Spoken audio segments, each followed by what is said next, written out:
We are here with Tracy McDowell, whom we have known since we were 9, 9, 10, yeah. 10 years old. We started in the Belasco Theater Company. Tracy, do you want to tell us a little bit about yourself? Hi, I'm Tracy McDowell.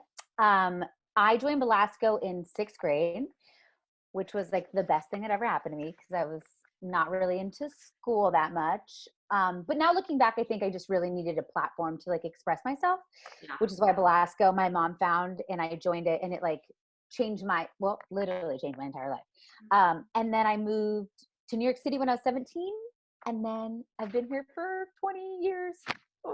Yeah. And I'm a working professional. I do this as my job. I write performer on my taxes. I sing for a living. Amazing. Love it. Okay. So we wrote to all of our kids on social media and we asked them, what do you want to ask Tracy McDowell, a Broadway performer? So I have a list of some fun questions. Ooh, you can't see that. From these awesome kids. So let's just start off. So the first one is from Allie, and she wants to know, what was your theater journey before you got to AMDA? Oh, okay. So I started singing lessons, like sort of with my mom around the house when I was, let's say like kindergarten, 3.5, I did my first like little show. And then when I got to Sleepy Hollow Elementary School, my mom kept asking about my music classes, and they said, we don't really have programming for that. We do the recorder and that, but we didn't really have music programming. So my mom and 2 other moms and 1 other dad built a program at Sleepy Hollow, and they produced shows. They wrote shows. They wrote like different lyrics to famous songs, and they wrote scripts every year. So I started auditioning, and then my mom said she saw that I was good. And so she sort of backed away. So parents weren't like, your daughter's the lead of everything. And she sort of let me do my own journey. And I loved it. And then I got a voice teacher in 3rd grade. It's so funny looking back too, when people would say, wow, you're really good, you should get a voice teacher. I would be so offended. Like, how dare you? I'm amazing. I'm in 3rd grade.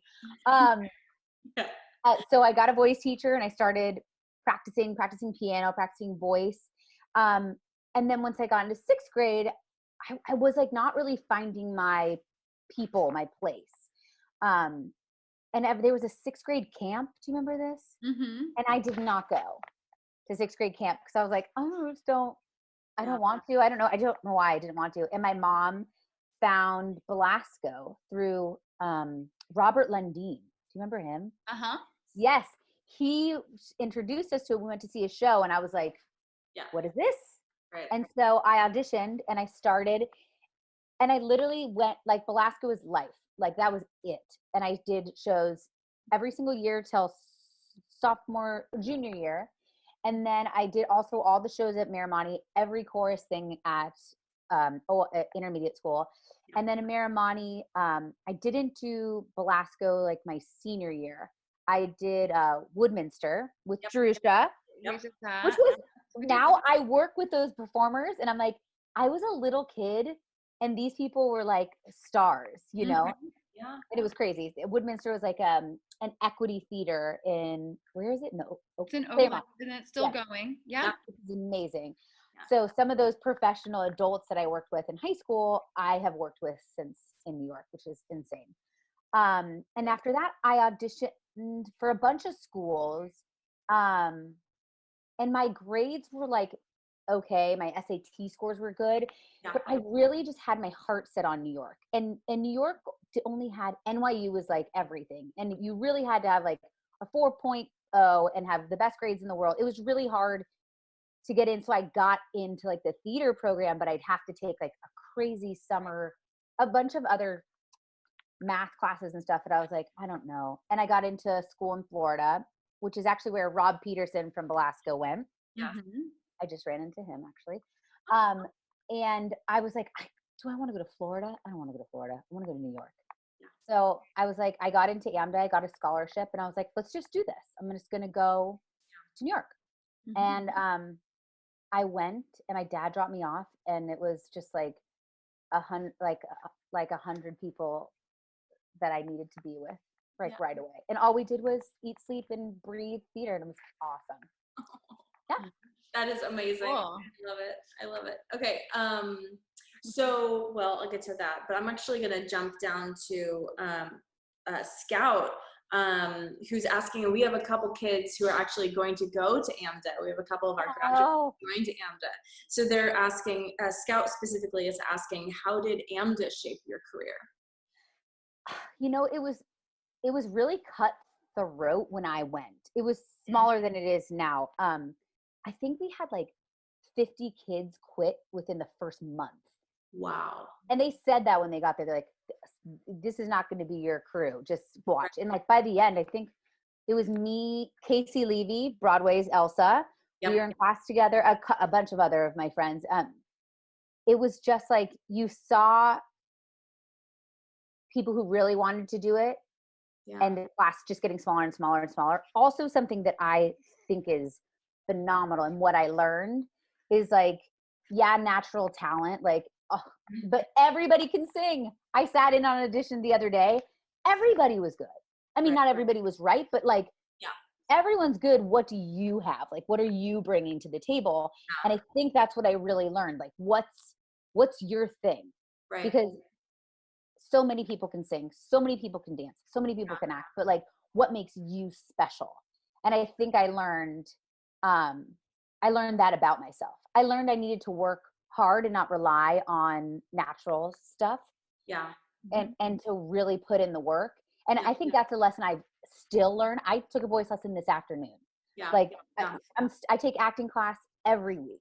Yeah. It's just, there's always muscles to use. And sometimes you don't need a voice lesson every day if you're singing all the time, but it's always good to brush up. And I learned that watching the people who were like maybe the weak links in the beginning now be like huge working actors on Broadway. And I'm like, see, you never know. It is not the star from high school or the star, but you like, if you put in the work, like you can do anything. Yeah. And how was it like, as you're watching all of these people kind of fall away from this big group that it started out, how did you keep your self-confidence, or what was that journey? Because I'm assuming that would have been complex. Totally. And I think because AMDA was a 2-year school, a 4-year program, they sort of break you down and then build you up. And it's probably better to do over 4 years. I went to 2 years at AMDA, then 2 years at the new school. So I had 2 years where I wasn't really doing theater. I was just sort of focusing on singing. And I think that's like this same journey you would have as a college student. Right. But a 4-year school just like was not in my cards. It wouldn't have, But I think that you lose a lot of confidence when you first get there, because you have to sort of strip away everything you thought you knew. Yeah. And then bring that back together.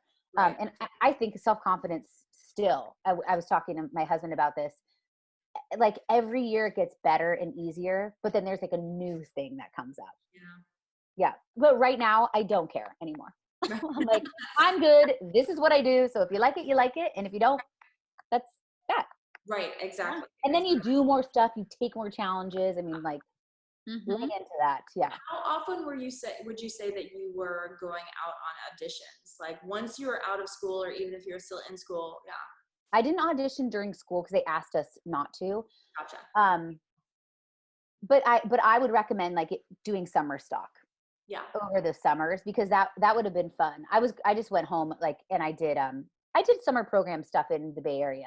Yeah. But just, you want to keep those muscles like going. But after school, I went to auditions every day. I mean, we went every day and got lots of callbacks and did lots of stuff. And then I was going to the new school, and I didn't get Maureen on the tour. Casey Levy actually got it. And I quit auditioning for a year. I did like little things, but it like, that was where it like broke my heart. I was like, oh, sure, I got it. And I found out like out with friends, and I was just like, because you had an audition for so long, it really like was an awakening of like, I have to really put in this work if I'm going to book something. And I can't have hurt feelings about it every day, because you get told no every day. Right. So yeah. So I think I started auditioning a lot, and then I didn't audition for a year, and then I waited in line with 3,000 people and booked the rent tour is Maureen finally. So, Woo. 4 a.m. That was a really long day, but yeah. Yeah. That's insane. Yeah, it was crazy. Wow. Yeah, I it love was it. insane. Okay, let's see. So Bevan is asking, how old were you when you were first on Broadway? I was 24. Ding ding, correct. I mean, Yeah, no, wait, no, 25. I was just about to turn 25. Yeah. 25. Wow. Oh my God. And it was such a relief because when you tell people you want to be on Broadway, I'm like, why did I ever say that out loud? That's like being in the NFL. Right. It should have kept it a secret. No, but it's like, it was like a relief. And to be honest, I have friends who work like on tours and regionally nonstop. It's the same thing. Yeah. Broadway is just a name. Yeah. It's the same work doing it anywhere, but Right. you know, it's a check mark. Right, exactly. So brother and sister team, Noah and Sophie, want to ask, how do you prepare for an audition, and does it get easier? Yes, it does get easier. What I learned is you have to prepare, learn your stuff, memorize, get as off book as you can, know your character. Yeah. I always say like, pick your power song, like the song I listen to on the way to my audition. I have like a couple different ones. If I'm getting ready for Dear Evan Hansen, I'm going to pick a different song than when I was getting ready for Motown, obviously. Right. You pick that song that like gets you in the mindset, and then I let it go. Like you can also rehearse something to death and overthink it. When you know it, trust trust you are enough, and just leave it, let it go. Right. And just do your thing. Because the most important thing is to have fun in the room. If you're like completely petrified every day, like that's crazy. Right. It's I remember I was thinking yesterday when I was thinking about these questions, like when I would lay in bed and like not be able to sleep the night before an audition. And one day I was just like, that's it. This is crazy. Like that doesn't make any sense. And I look horrible in the morning. And I'm like so tired. Right. And you're already going to have to wait, you know? So now I just really trust that I trust myself. Yes. Like I know this, I did the practice. I'm going to go in there. Whatever is going to happen is going to happen. Yeah. And then I let it go. Yeah. That's awesome. And drink water. Go to bed and drink water. Yeah. Everyone always asks for like singing tricks. I'm like, drink water. I mean, that's like really, there's all these crazy contraptions. I mean, a ginger tea and stuff if you're sick, if there's an emergency, but take good care of yourself. Yeah, sleep, stay hydrated. It makes sense. Yeah. So Andrew wants to know, what's the usual day in the life of a Broadway performer? Ooh, like when you're in a show? Yeah. I would say you get up and you have to do your regular daytime stuff, right? But I always say, try not to talk till noon. Mm-hmm. That's my thing. Yeah. Everyone works out. Like even if you're 1 pound or 200 pounds, all of us do some sort of exercise. Like you have to keep your body working for you as well, because singing is your body. It's your skeleton. It's your lungs. Like you need to keep your body moving. Yeah. So even if it's a yoga, a stretch, something to get your body going. Right. I try to relax. Once you're in the swing of the show, you know it. Thursdays and Fridays, if you're in a show, is when you rehearse. And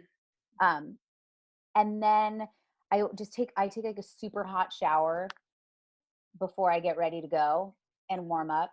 Yep. Also, there's a such thing as overwarming up your voice. Mm-hmm. If you are starting to talk all day and you talk properly, and you're not talking like this on your chords, and you're talking properly, you should be warmed up and ready to go. Yeah. And then, then just hop on the subway and get there early, because on time is late. That's right. Everybody. I love it. Don't be late. It's so rude, and it means that everyone's time is not important but yours.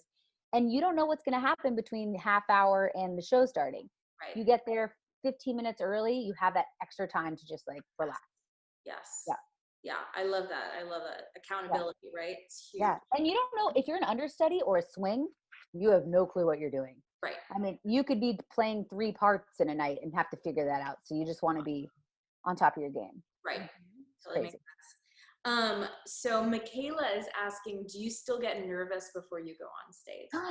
Yes, and I love it. That's my favorite thing. Mm-hmm. And when I don't feel that, that's when it's time for me to leave the job that I'm in. I like love that feeling. And I take away nerves and think excited because it's excitement. Yes. Nervous is like a useless thing. I always feel like if I want to get those butterflies like right before, like when it gets really quiet and you're putting on your makeup and you're like, oh, here we go. Because if you don't have that, you don't have that adrenaline, that fire. That's, to me, that's like the best high in the world. Like it's like after you run, miles, like that endorphin. I love that. Yeah. So I definitely do. We tell our kids that there was this study, which I don't have pulled up, that talks about that they had someone in an fMRI, and when they looked at their brain, when they felt nervous versus when they felt excited, it was lighting up similar parts of the brain. And so it's the same experience, even though you're putting a different spin on it. You're maybe coming from a different direction, but it really is so similar, if not the same. And so we tell the kids, like, whenever you feel those nerves, just like jazz hands it out, and you're like, I'm excited. It's excitement. Exactly. Yeah.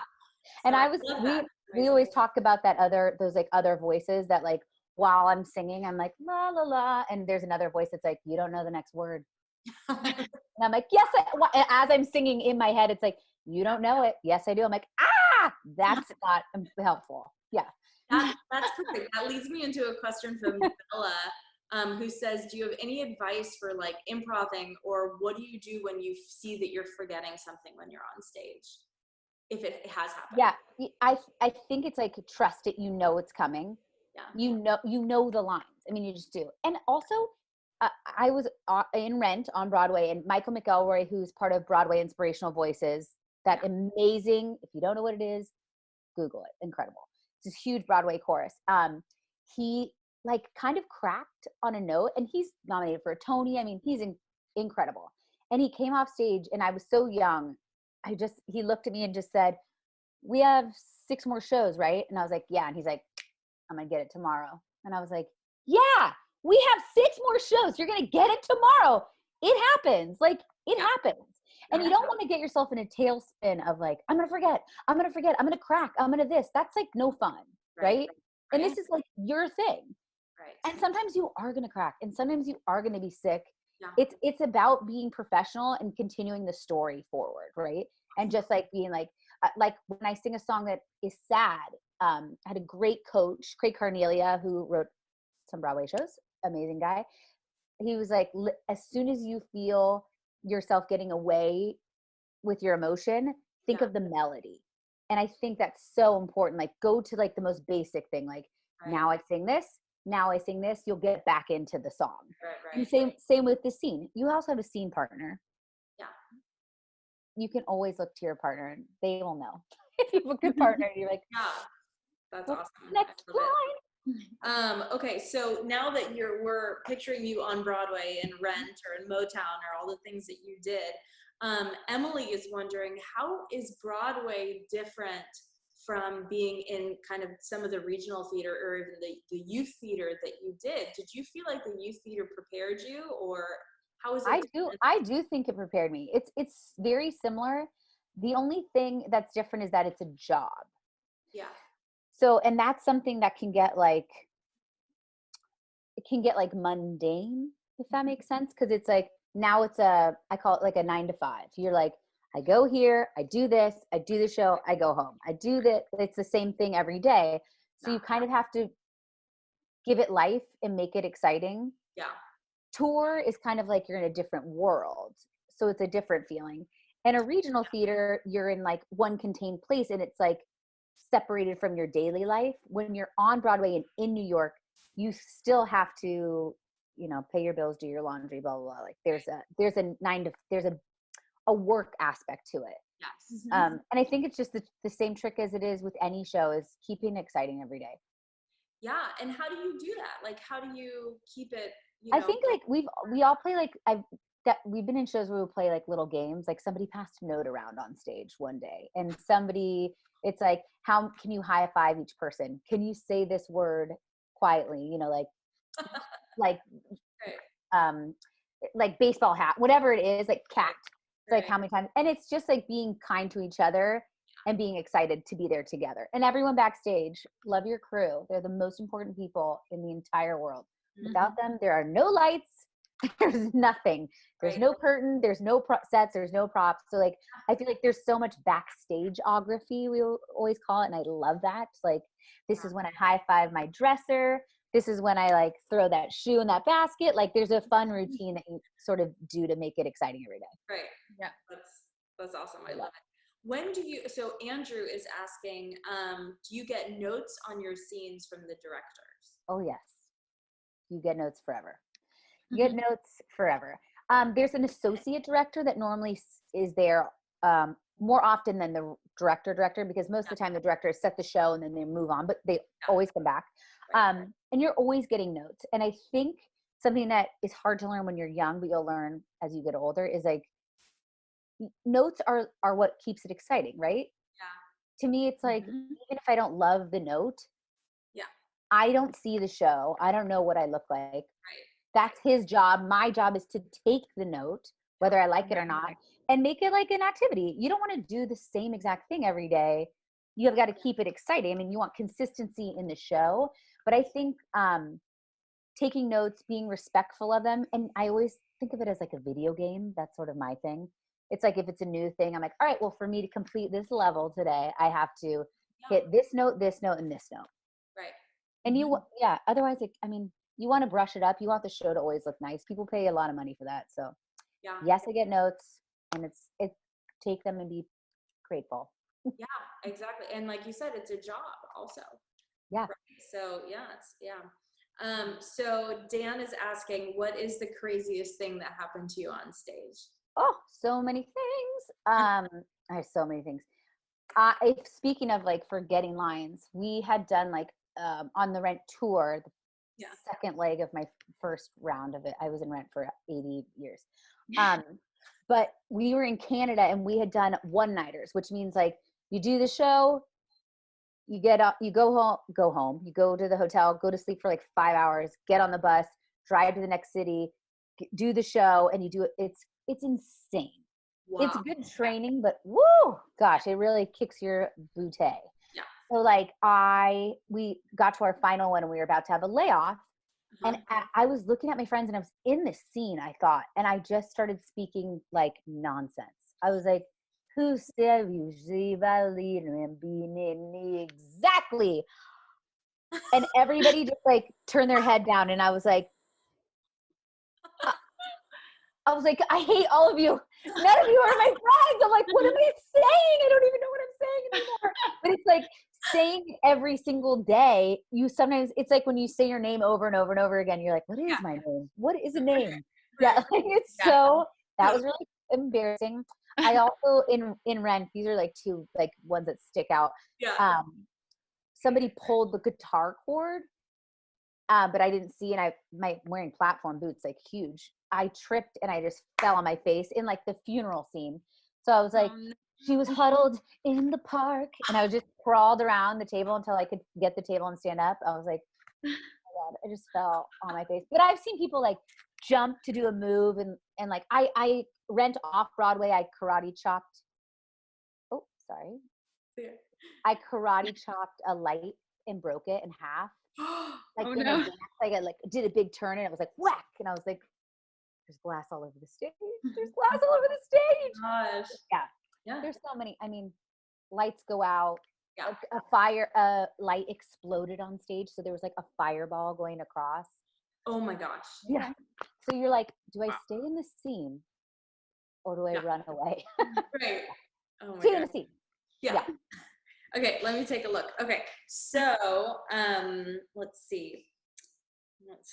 Someone's asking, okay, Georgie is asking, for you, what is the best thing about being on Broadway? And I would extend that to say, what's the best thing about being a performer? Yeah.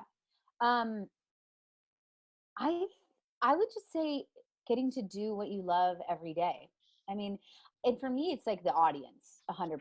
Like we love for the audience to be changed by something you do. I mean, when I go see a Broadway show, Dear Evan Hansen, I saw, and I was like weak. Like I just was crying so hard. And I'm like, and these are my friends. Like I know these people, and you just have to be like, we don't even know what we're doing to to the audience, you know, and that's so, so special. I also, like, as a performer, love creating my own stuff.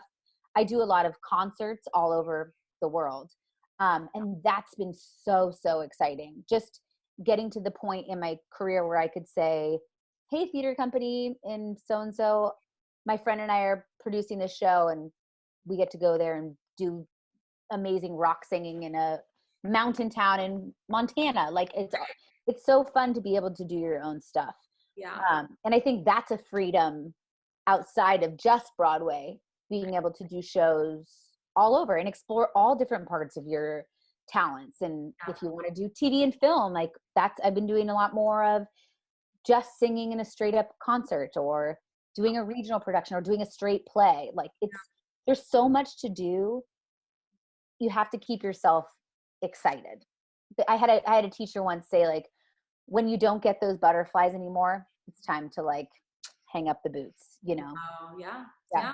It makes sense, but keeping it fresh like that and looking at different parts of the industry, and it's also different parts of yourself that are going to be coming out in these different environments. And teaching, like, I teach so many voice lessons, FaceTime, Skype, with kids that I've worked with all over. And I love teaching workshops too. Like, that's another passion, because you get to be like, oh my God, I remember being you. And, like, this is so fun. Like, I wish I had these people coming to teach me when I was a little kid too. Right. Exactly. So going into that maybe a little bit, and then I'll go back to some other fun stuff. But Emily asks, like, knowing what you know now as a performer, what would you go back and tell your 12-year-old self? I know. I'm like, this makes me cry. But I would say, and I would, after having a kid, like, I thought a lot about this. I would say, just be kind to yourself, and know that, like, people are going to say, like, you know, whatever, you sing too loud, you sing wrong, you do this. And it's like, just don't listen to any of that nonsense. Just do what you love and just follow the dream. Just do it. And know that, like, you're going to get there. You're going to get somewhere. If it's not Broadway, it's going to help you be an amazing speaker. It's going to help you have, like, a big, huge heart and a love for being creative. Like, there's so much about it. It's not about being the lead or being in the ensemble, whatever it is. It's just doing what you love, and just being super kind to yourself. And don't listen to all the nonsense. No one knows what they're talking about. Or where you're going. Yeah, you don't know. You don't know. Exactly. 100%. So you even said earlier, when we talked earlier, that, you know, theater kind of saved your life, you know, and I think a lot of us feel that way. Could you elaborate on that a little bit more too? Totally. I think, like, you know, like, everyone has, like, parents who got divorced, or self-image, body issues. Like, I had all of that business. And I think theater was a place where I always felt like we were like the X-Men, that we could, like, go there and be like a whole new, oh God, it gets me off. I know, I think every time I talk to kids, I'm like, and I'm crying again. But it was like such a safe space. And even though it was hard, and, you know, you had to battle out for leads and that, or whatever part you wanted, and there was all the other silly nonsense, it was still a place where I just felt like these were my people. And you just got to do you. We could all be nerds, and, like, we didn't have to wear the coolest outfit we could just, like, do our thing. Right. And I think it gave me a place to really express myself, and just, like, I was like a safe space. I mean, even my senior year in high school, I still took, like, 8 periods of school, and, like, 3 of those were chorus and 2 were, like, drama. Like, I just wanted to do it forever, because it was the safest place for me to be. I love it. All right, I'm going to end with a couple of lighter questions.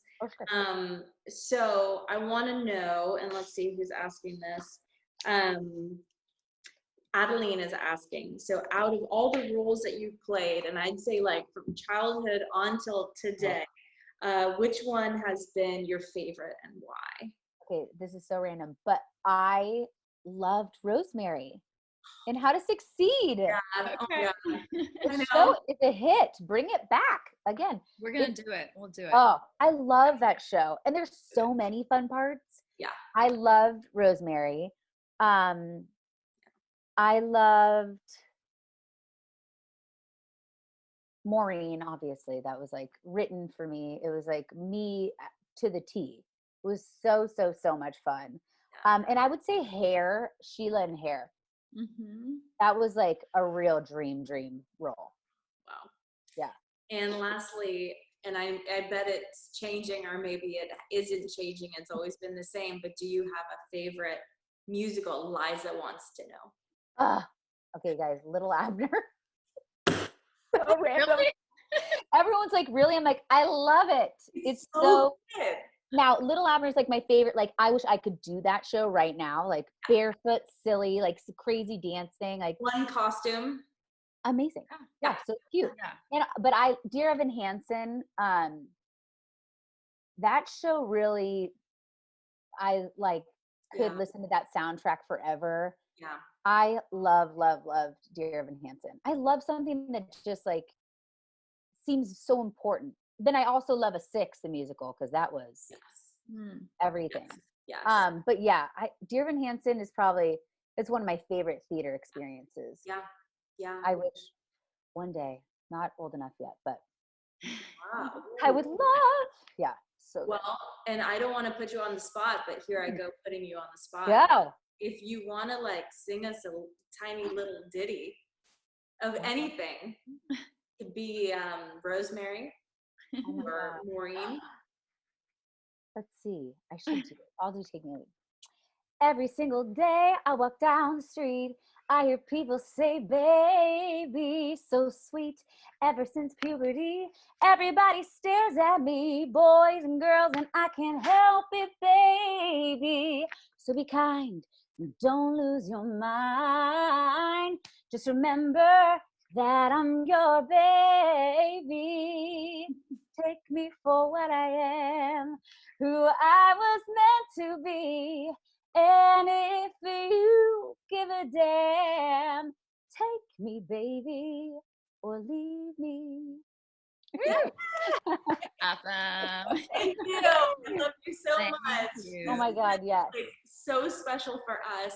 Thank you from the bottom of our hearts. Yes. And all of our students, I mean, this means the world to us. This means the world to them, especially right now. Thank you for taking your time. And once again, this has been Shayna and Jerusha from the I Can Do That Theater Company with the one and only Tracy McDowell. Thank you. We love you.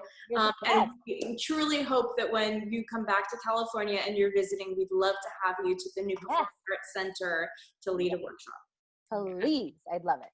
Done. Okay, we love you. We'll talk soon. Yay. Bye. Okay, bye guys.